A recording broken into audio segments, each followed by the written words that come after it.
नमस्कार मेरे प्यारे दोस्तों। आज आपका एक बार फिर से बहुत बहुत स्वागत है दोस्तों। कहाँ गया ब्लू वाला मार्कर? वही नहीं दिख रहा। चलिए, ब्लू नहीं तो ब्लैक चलेगा, चलेगा तो है ही।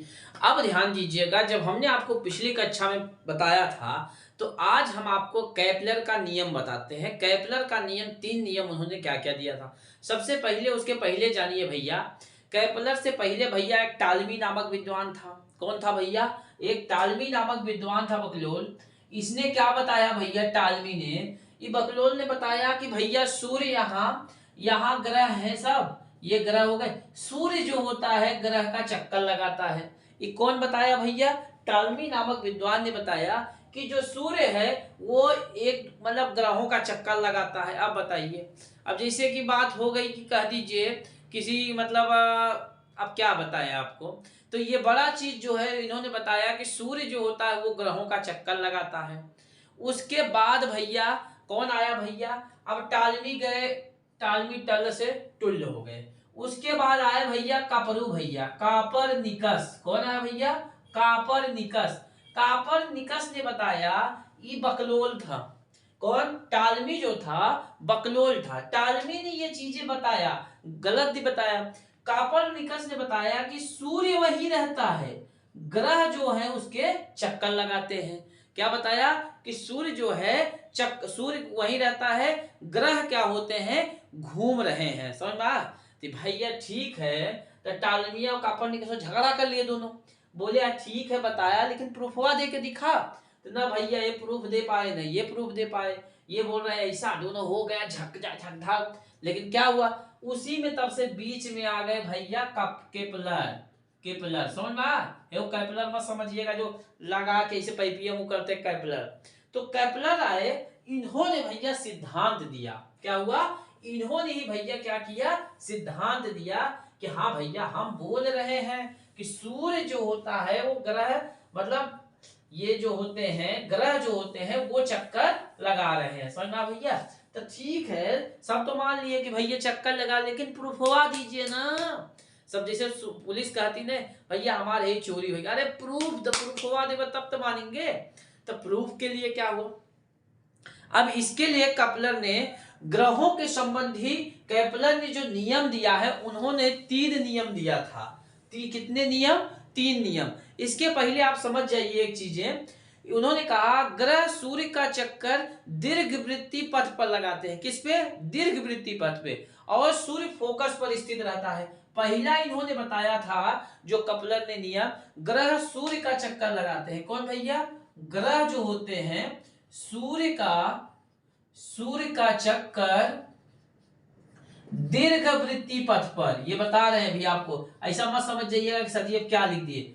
दीर्घ वृत्ति पथ पर लगाते हैं। समझ में आया भैया?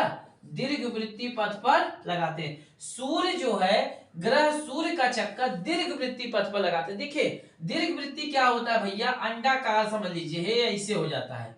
समझ में आया भैया? ये क्या होता है? दीर्घ वृत्ति पथ होता है। ध्यान दीजिएगा, जैसे वृत्त हो गया भैया, ये वृत्त। अब वृत्त में आपका ये क्या है? बिंदु है। अगर यहां से हम इसको मिला दिए तो क्या हो गया? त्रिज्या हो गया।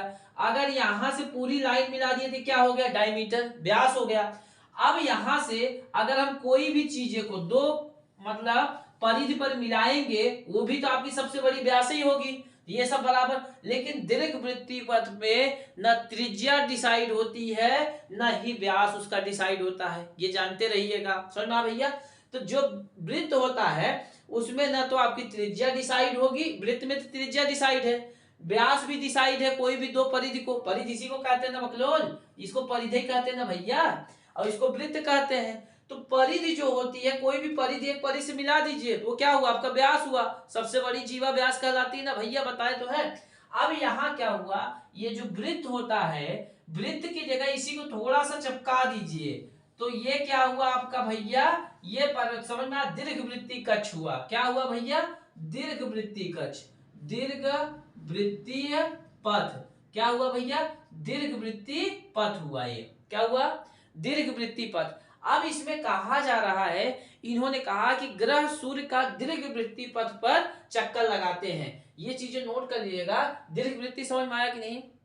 जो ग्रह होते हैं वो, अब सूर्य एक फोकस पे डिसाइड रहता है, यहाँ चलिए आपको एकदम कलर में रच के मनोरंजन ला देंगे। यहाँ पे ये क्या हो गया भैया, सूर्य। सूर्य एक फोकस पे स्थित रहता है, किस पे, सूर्य एक फोकस पे। और यहाँ जैसे रहता भैया पृथ्वी, ये क्या करती है भैया, ऐसे चक्कर लगाती रहती है, समझ में भैया। ऐसे पृथ्वी जो होता है सूर्य का चक्कर। कैप्लन ने ये बताया कि सूर्य एक जगह स्थित रहता है, जो पृथ्वी होती है, जो ग्रह होते हैं वो दीर्घवृत्तीय कक्ष पर, दीर्घवृत्तीय थोड़ा सा चिपटाई टाइप का हो जाएगा, अंडाकार हो जाएगा, समझ में आ रहा है। तो उस कक्षा में चक्कर लगाते हैं। ये ध्यान दीजिएगा, दीर्घवृत्तीय कक्ष में न त्रिज्या डिसाइड होती है, न ही व्यास निश्चित रहता है, समझ में आया ये चीजें। तो समझिए सूर्य क्या रहता है, और सूर्य एक फोकस पर स्थित रहता है। और इसमें लिख लीजिएगा, सूर्य एक फोकस पर स्थित रहता है, स्थित रहता है। अब सूर्य थोड़ी लगाएगा, और टालमी आयरन बकलोल इसको चक्कर लगवा रहे थे, बताइए। ये बोला हम यहाँ सूर्य, हमको बोल रहा भाई। जैसे कई लोग बारात में आए ना, ये इसके झाड़ू लगा दीजिए, झाड़ू। अरे बकलोल, हमको झाड़ू लगाने का बोल रहा है, अरे फूफे को झाड़ू लगाएगा या जीजा को झाड़ू लगाने का बोलेगा, तो ऐसा नहीं बोलते। तो ऐसे सूर्य बोला टालमी बकलोल आके हमको बोल रहे हैं। तो फिर कापरनिकस आए, तो कापरनिकस ने कहा भैया ठीक है ये चल, लेकिन वो आ गए बीच में कूद गए, कौन, कैप्लन ने बोला भैया प्रूफ। तो कैप्लन ने क्या दिया, पहला प्रूफ, इन्होंने पहला नियम ये बताया कि ग्रह जो होते हैं वो सूर्य का दीर्घवृत्तीय कक्ष पर चक्कर लगाते हैं, समझ में आया। सूर्य जो होता है एक फोकस पर खड़ा रहता है, समझ में आया भैया। अब दीर्घवृत्तीय कक्ष समझ में आया आप लोग को, दीर्घवृत्तीय कक्ष समझ में आ गया कि नहीं। अब ध्यान दीजिएगा, दूसरा भी क्या दिए इन्होंने, किसी भी ग्रह का क्षेत्रीय चाल समान होता है। इसका ध्यान दीजिएगा, दूसरा जो दिया कैप्लर का, किसी भी ग्रह का क्षेत्रीय चाल समान होता है। भैया देखिए, अगर किसी चीज में आराम से चल रहा है, समझ में आया, अर्थात कोई भी ग्रह एक समान क्षेत्रफल तय करता है, तो उसका क्षेत्रीय चाल क्या होता है भैया, समान रहता है, समझ में आया भैया। तो अगर किसी चीज का क्षेत्रीय चाल समान है, तो कोई भी ग्रह एक समान समय से समान क्षेत्रफल तय करता है। अगर किसी भी ग्रह का क्षेत्रीय चाल समान होता है, तो कोई भी ग्रह एक समान समय में, तो कोई भी ग्रह एक समान समय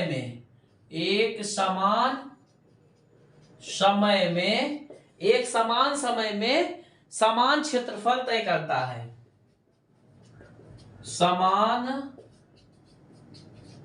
क्षेत्रफल तय करता है, समझ में आ भैया, समान क्षेत्रफल तय करता है। जिस कारण जब सूर्य के करीब आ जाता है, जब वह सूर्य के करीब, तो उसकी चाल बढ़ जाती है। अब इतना समझिए, किसी भी ग्रह का क्षेत्रीय चाल समान होता है जब कोई भी ग्रह एक समान चाल से चले। अब हमने आपको बताया जो ये कक्ष होता है कैसा है भैया, इलिप्टिकल पथ, मतलब इलिप्टिकल पथ कहा जाता है, दीर्घवृत्तीय कक्ष कहा जाता है। अब हमने आपको बताया यहाँ पे कौन है भैया, यहाँ पे कौन है भैया, सूर्य है, यहाँ पे कौन है, सूर्य हो गए।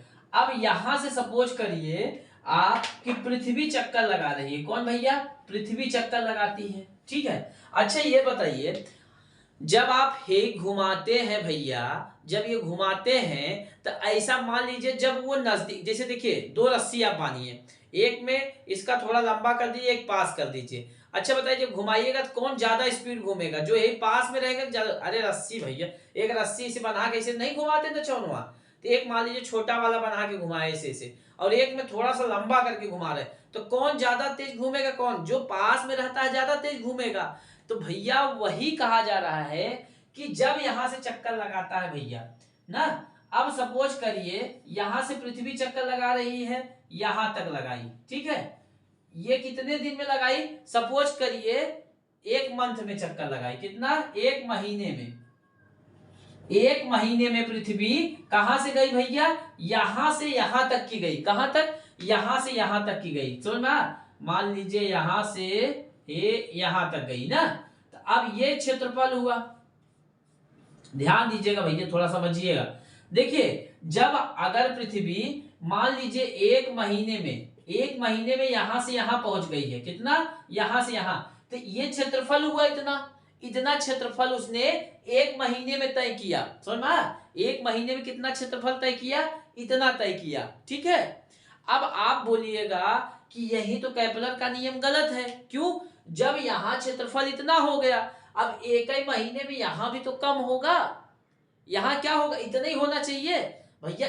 भैया देखिए कैपलर ने क्या बताया था, जब क्षेत्रीय चाल समान रहेगी, ये क्या लिखे, किसी भी ग्रह का क्षेत्रीय चाल समान होता है जब कोई भी ग्रह एक समान समय में समान क्षेत्रफल तय करता है। लेकिन भैया देखिए कैपलर तो यहाँ शायद गलत हो गए। क्यों? क्योंकि भैया जब इतना किया तो यहाँ इतना कैसे करेगा। लेकिन अब वही देखिए ट्रिक कि ये कहा गया है जब यहाँ पृथ्वी आई भैया, जब यहाँ तो पृथ्वी क्या होगी भैया, पास में तो आ जाएगी, पास में आएगी कि नहीं। जब पास में आएगी तो क्या बढ़ जाएगा, उसका क्या बढ़ेगा बताइए, चाल यहाँ पे बढ़ जाएगी कि नहीं। पास में आने पर, पास में आने पर तो पृथ्वी की चाल बढ़, जैसे ऐसे ना चाहते हैं तो जितना रस्सी हम पास आएगा तो बढ़ जाएगा ना, तो जब बढ़ जाएगा तब क्षेत्रफल कितना हो जाएगा। अब मान लीजिए यहाँ पृथ्वी है तो यहाँ स्पीड बढ़ जाएगा, यहाँ क्या हो जाएगा, स्पीड बढ़ जाएगा। तो ये जो समझ रहे हैं इतना क्षेत्रफल तय कर लेगा ना भैया, इतना क्षेत्रफल तय करेगा कि नहीं, ये दिख रहा है। तो ये कहीं ना कहीं देखा करिए, ये और ये दोनों बराबर ही होंगे। समझ में आया, ये भैया तेज से नाचेगा, जब यहाँ आएगी तो ये जल्दी जल्दी नाचेगा, और यहाँ क्या होता था, दूर धीरे धीरे नाच रहे थे। तो कहीं ना कहीं ये कैपलर नियम गलत नहीं हुआ। क्यों? क्योंकि भैया पृथ्वी जब दूर चक्कर लगा रही है एक महीना में जितना, उतने एक महीना में यहाँ स्पीड से चक्कर लगाएगी तो बराबर तो हो जाएगा। जो यहाँ से मतलब सड़के चाल चल रहा है मनमोजी, और यहाँ की स्पीड से चलेंगे, समझ में आ रहा है आपको, तो ये क्या पथ होंगे, बराबर हो जाएंगे।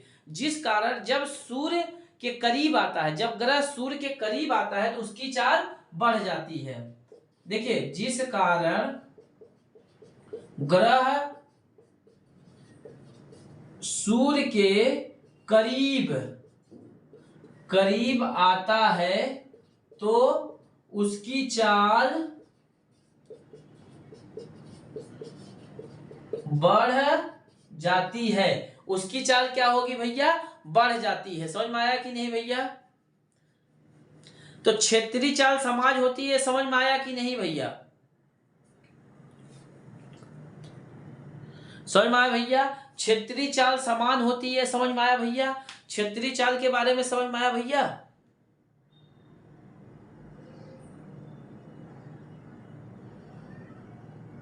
समझ में आया, जब चाल बढ़ेगा तो क्षेत्रफल क्या होगा भैया, बढ़ जाएगा। समझ में आया भैया, चाल बढ़ने पे द्वितीय समीकरण समझ में आ गया भैया।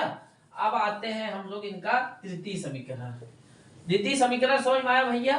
तो देखिए कैपलर को गलत करने के लिए और लोग थे, लेकिन कैपलर था भैया बड़ा चालाक, बोला हमको गलत करिएगा, ये नचौना वाला समझ में आ जाइएगा। जब आपको नहीं समझ में आएगा तो नचौना वाला दिमाग लगाइएगा, समझ में आया, तो नचौना वाला जब लगाइएगा तो समझ में आ जाएगा। अब देखिएगा तीसरा नियम कैपलर का, कैपलर का तीसरा नियम था किसी ग्रह का अर्ध दीर्घ अक्ष जो होता है वर्ग उसके आवर्तकाल के तीसरे अनुपात के बराबर होता है। अब इसको देखिएगा, देखिए जैसे अब देखिए भैया,